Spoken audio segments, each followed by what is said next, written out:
Sinner's Holiday, un film de John G. Adolphi tiré de la pièce de théâtre Penny Arcade avec, pour la distribution, Grant Wheeler, Lucille Laverne, Warren Himmer, Evelyn Knapp, Joan Blondell et James Cagney. Le sujet.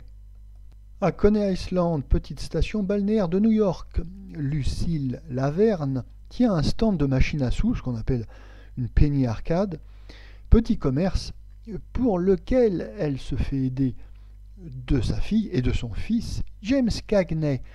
James Cagney est par ailleurs impliqué dans la contrebande d'alcool, en dépit des mises en garde de sa mère, et James Cagney tue accidentellement, dans une bagarre, un de ses complices. Un policier va mener l'enquête. Notre avis. Sinner's Holiday est un film très intéressant à plus d'un titre, et d'abord parce que c'est le film parlant et sonore dans lequel James Cagney, le grand acteur américain, va faire ses débuts. Avant de devenir un film, Sinner's Holiday était une pièce de théâtre représentée à Broadway, à New York, et cette pièce de théâtre avait été repérée par Al Jolson, qui était un acteur et un chanteur connu au début du XXe siècle. Oui, Al Jolson, on le connaît tous, c'est le fameux chanteur de jazz qui a interprété le premier film parlant et sonore de l'histoire en 1927. Donc cet Al Jolson repère la pièce, et notamment James Cagney et sa partenaire Joan Blondell. Il en acquiert les droits d'adaptation cinématographique, et lorsqu'il vend les droits à Hollywood, il précise bien que l'adaptation cinématographique doit se faire avec la participation de James Cagney et Joan Blondell. C'est ainsi que James Cagney commence sa carrière à l'écran. Alors évidemment dans ce film, sa prestation est très moyenne, il est criard, pleurnichard et un petit peu apathique quand il doit jouer des scènes plus calmes. Enfin, il n'est pas bien rodé, hein. C'est un acteur de théâtre qui joue comme s'il jouait une pièce de théâtre, mais James Cagney va apprendre très vite son rôle, son métier, son nouveau métier d'acteur de cinéma.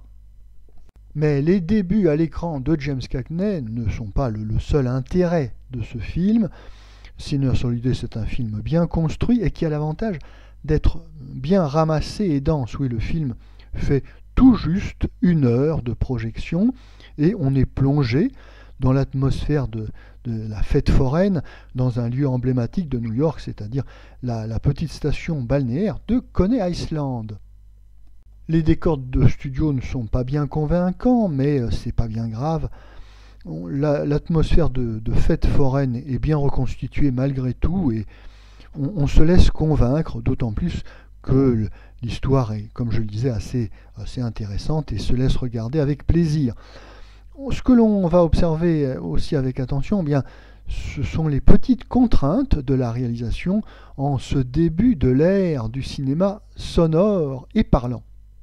On va s'intéresser notamment à une scène qui se situe sur la plage de Coney Island, où la sœur de James Cagney est en galante compagnie. Eh bien, lorsque l'actrice parle près du micro, on l'entend bien, mais lorsque elle a un jeu un peu plus intime, se rapprochant de son amant, et bien là, évidemment, le son faiblit.